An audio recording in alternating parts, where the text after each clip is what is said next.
Le prochain présentateur, Monsieur Faiz Gargouri. Monsieur Faiz Gargouri est directeur de l'Institut supérieur des sciences informatiques et de la multimédia à l'Université de Sfax en Tunisie. Donc, ce domaine de recherche touche un peu comme les systèmes d'information, l'ontologie, les systèmes décisionnels et le knowledge management. Donc, il va nous présenter son travail sur une approche ontologique de personnalisation des systèmes interactifs, application au transport intelligent. Donc, à vous l'honneur de présenter votre travail. Merci beaucoup. Donc, bonjour tout le monde. D'abord, je remercie tous les organisateurs pour cette occasion qu'ils nous donnent pour s'échanger en fait des idées et pour s'échanger des résultats à la fois de recherche pratique, mais aussi de recherche appliquée et aussi de recherche, disons, un peu plus entre parenthèses, lourde, dans le sens où il y a des algorithmes, des présentations, etc. Je suis très content de la présentation de Claudia, parce que déjà, on va trouver, on a discuté hier soir déjà sur plein de possibilités de coopération et de complémentarité entre les projets. Je tiens à remercier en particulier les jeunes du comité d'organisation qui sont vraiment bien travaillés et qui, je pense, qui nous ont vraiment gâtés et placé la barre très haut pour ceux qui vont faire la suite de la 10e rencontre. Voilà, en fait, donc, ce que je vais présenter aujourd'hui, c'est pas tout à fait dans la même tendance que, voilà, dans le même in the same field, dans le même domaine de recherche, mais ça parle au fait d'une thèse que je co-encadre avec mon collègue professeur Mourad Abd de l'Université de Valenciennes en France, et qui entre dans le cadre de la thèse de Houdam Nasser. Au fait, certains résultats ne sont pas trop détaillés, comme la thèse n'est pas encore déposée ni soutenue. Donc, je vais essayer de donner, et en plus, ce n'est pas vraiment l'objectif de cette présentation. Donc, je donne à la fin, éventuellement, l'email de la personne concernée, en cas de besoin. Et donc, au fait, si on parle d'intelligence aujourd'hui, donc on a eu une définition hier de l'intelligence, c'est dans ce même sens, au fait, dans cette ville intelligente, dans cette notion de ville intelligente, que ces travaux entrent en considération, ou bien qui sont considérés plutôt. Donc la recherche d'informations personnalisées et contextuelles à base d'ontologie, ça c'est le contexte général de la recherche. Donc d'une manière générale, on a de plus en plus de sources hétérogènes de données. Et au fait, il s'agit d'essayer, à partir de ces différentes sources d'informations, d'avoir une ontologie de domaine, qui est dans ce cas le domaine de transport, et qui va permettre de définir et de fournir une sémantique interprétative d'un domaine du monde réel, fondée sur un consensus et permettant de lier le contenu exploitable par la machine à sa signification pour les humains. Donc, ce qui va me permettre de générer, au fait, de nouvelles connaissances.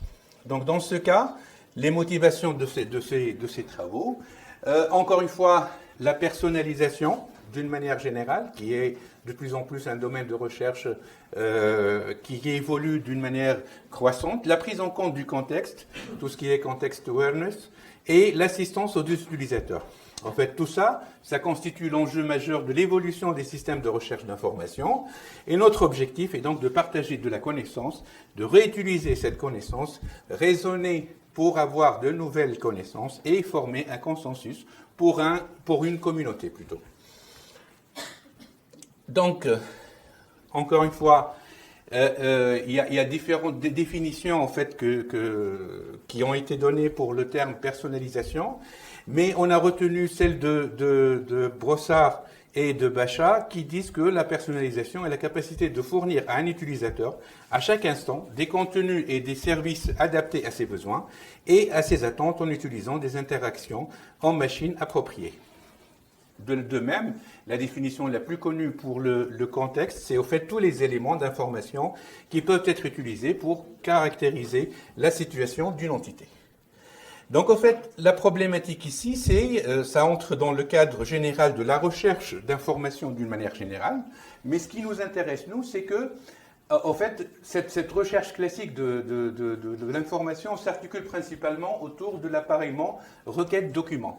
Donc, quel que soit l'utilisateur, quels que soient les documents, finalement, quand on va faire l'appareillement, donc on va avoir au fait le même résultat, ce qui n'est pas normal puisque on n'a pas pris en considération plusieurs aspects, en particulier le contexte de l'utilisateur, ses besoins, et aussi qu'est-ce qu'il a réellement, voilà, qu'est-ce qu'il demande réellement. Donc, en fait, se base sur le principe que le système renvoie essentiellement les documents qui contiennent les termes constituant la requête, et donc, en fait, ce qu'on a remarqué, donc, d'une manière générale, et en faisant un état de l'art, c'est qu'il y a un nombre énorme de documents renvoyés et que ces documents ne sont pas les plus adéquats à l'utilisateur.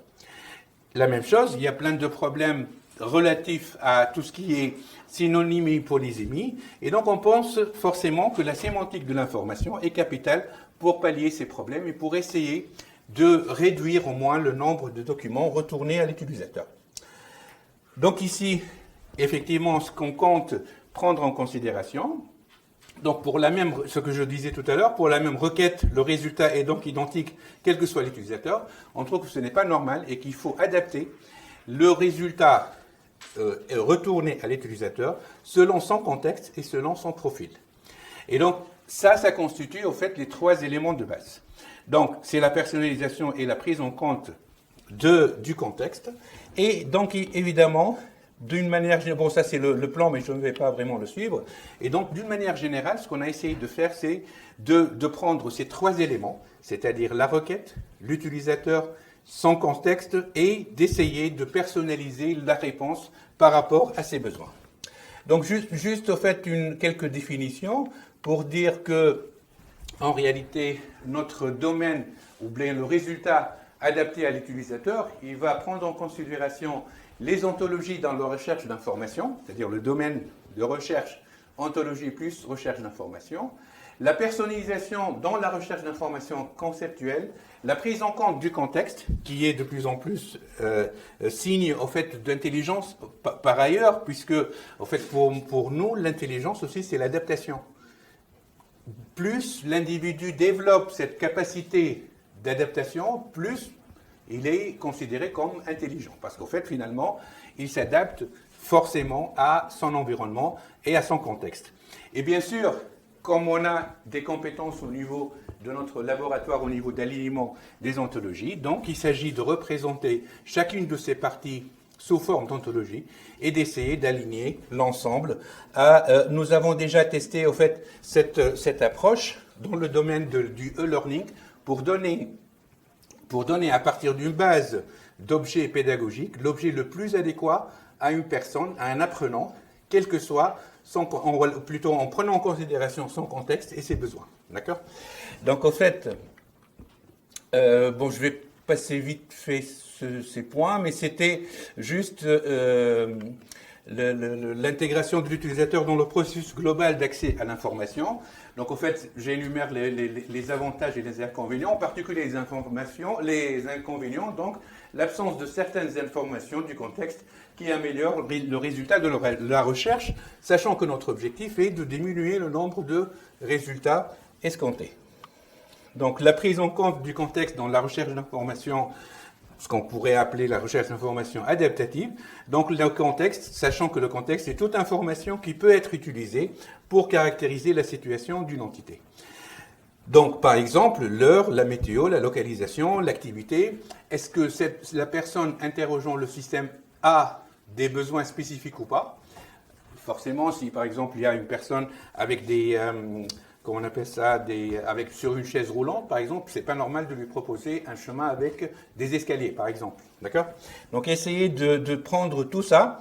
Et bien sûr, l'objectif étant d'aligner toutes ces ontologies, sachant que, bien sûr, l'alignement d'ontologie revêt toute son importance dans des applications nécessitant la prise en compte d'une interprétation sémantique.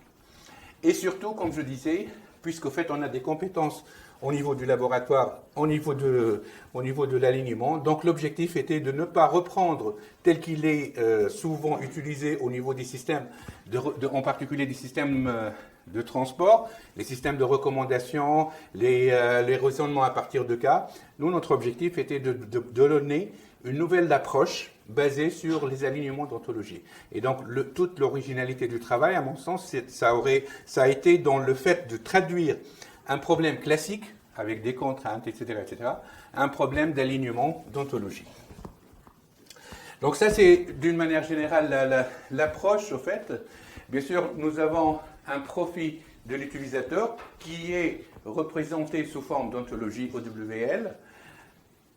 J'ai une requête de l'utilisateur qui est par ailleurs représentée sous forme d'ontologie. La troisième étape, c'est extraire le profil de notre utilisateur particulier et de merger les deux ontologies afin d'avoir un résultat. Par la suite, bien sûr, il s'agit de prendre en compte le domaine, l'ontologie de domaine plutôt, et effectuer l'alignement pour avoir le résultat final.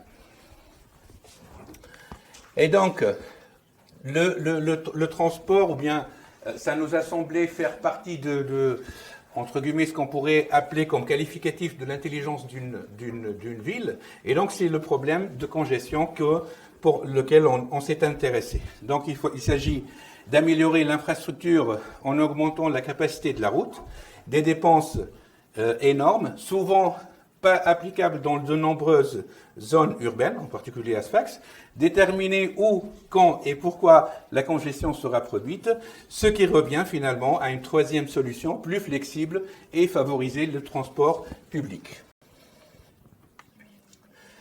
Donc ici, c'est au fait, au lieu que des améliorations possibles, c'est-à-dire qu'au lieu d'avoir 100 voitures pour 100 personnes, il vaut mieux regrouper. Donc on peut passer par une notion que j'ai connue au Canada, au fait le covoiturage, qui n'existe pas ici, mais on peut passer par 4 autobus avec 25 personnes ou éventuellement 100 passagers pour un train. Et donc, en fait, il s'agit de prendre en considération, comme je disais, tous les aspects.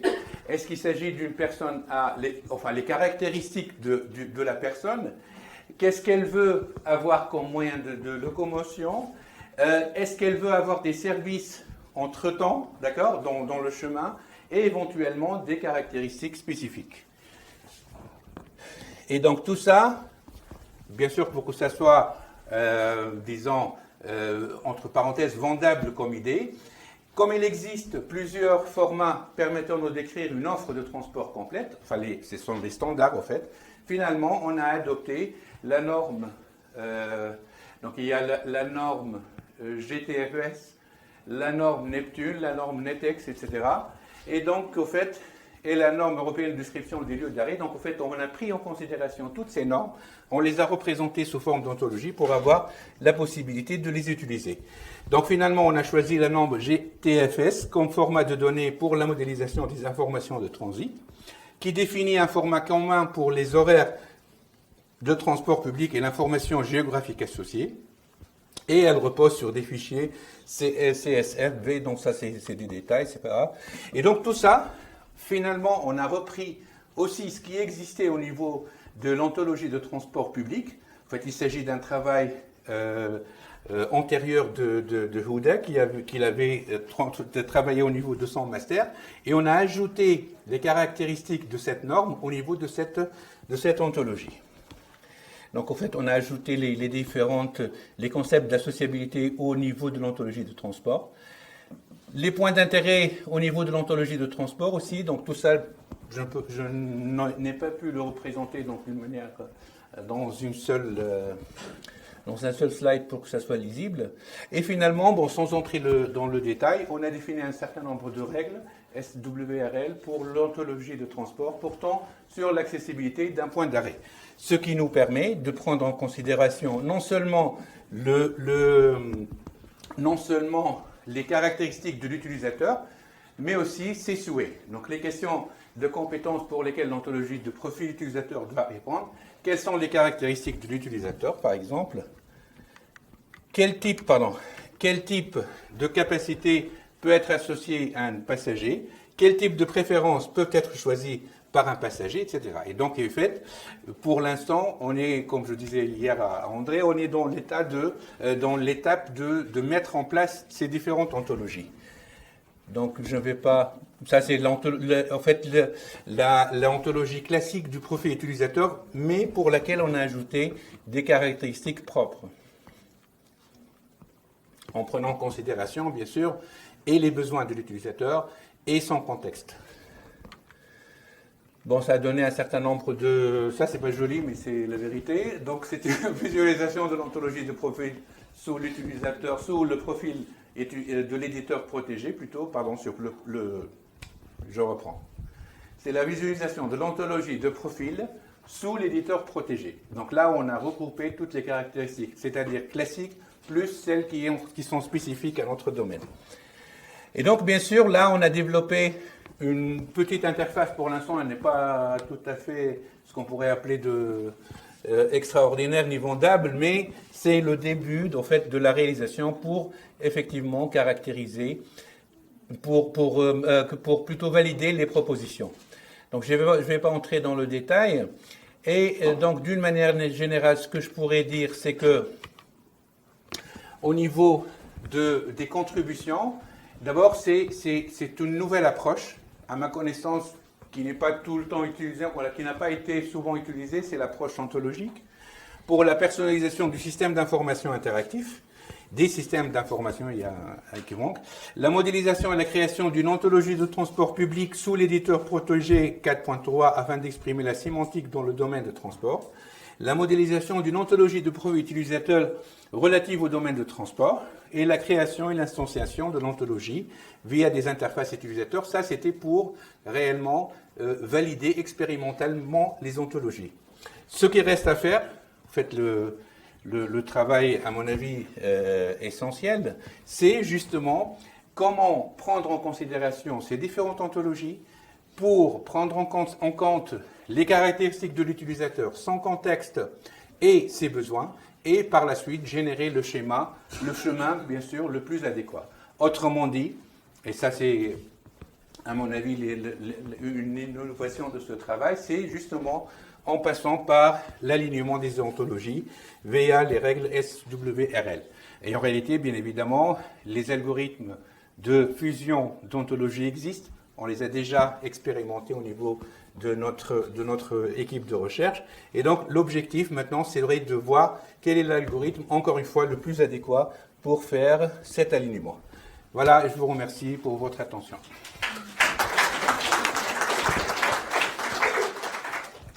Merci, M. Dabouri. Donc, les questions sont ouvertes pour ceux qui ont des questions.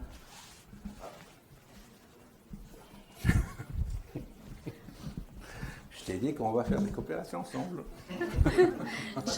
Bah, c'est bien, comme ça on affine un peu le... C'est ça. Merci beaucoup pour la présentation. Je me posais juste la question, est-ce que vous avez validé les ontologies avec un expert? Est-ce que vous avez... Oui. En réalité, il y a eu un travail antérieur sur les ontologies, pratiquement, en particulier le profil de l'utilisateur, qui a été développé dans le cadre de son master. Ce qui fait, on a validé surtout, ça a été déjà validé à travers une publication, et on a validé avec les experts les parties que nous avons ajoutées en réalité. Ok.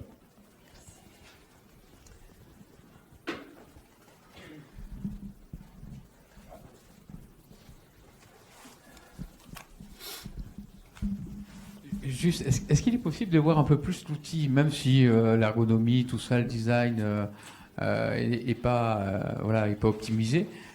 Concrètement, l'utilisateur, il peut faire quoi avec l'outil que vous avez commencé à développer? Et après, est-ce que vous avez commencé à observer les gens qui utilisent l'outil pour avoir un retour un peu sur vos modélisations? Honnêtement, non, parce qu'au fait, ce qu'on a fait durant un an et demi à peu près, c'est mettre en place les ontologies et réfléchir sur la manière de les aligner. Ce qui fait que la proposition, en fait, c'est pour ça que je ne l'ai pas montré, en fait, ce n'est pas du tout ergonomique, etc., mais c'était un moyen de valider les ontologies. L'idée est qu'à partir de son smartphone, l'utilisateur, il se connecte, Il s'identifie, il donne son point de départ, son point d'arrivée. Éventuellement, s'il a des objectifs, par exemple, je veux passer d'un point A vers un point B, en ayant, par exemple, une escale, par exemple, ou sans escalier, pour mon cas surtout. D'accord? Donc ça, c'est les objectifs. Mais honnêtement, d'un point de vue ergonomie, c'est pas du tout ça. C'est-à-dire que l'objectif, c'était, parce qu'on voulait présenter un papier pour un journal, il fallait avoir quand même un minimum. Donc on l'a donné carrément un PFE pour le faire. Et c'était juste pour valider les différentes ontologies en réalité. Merci.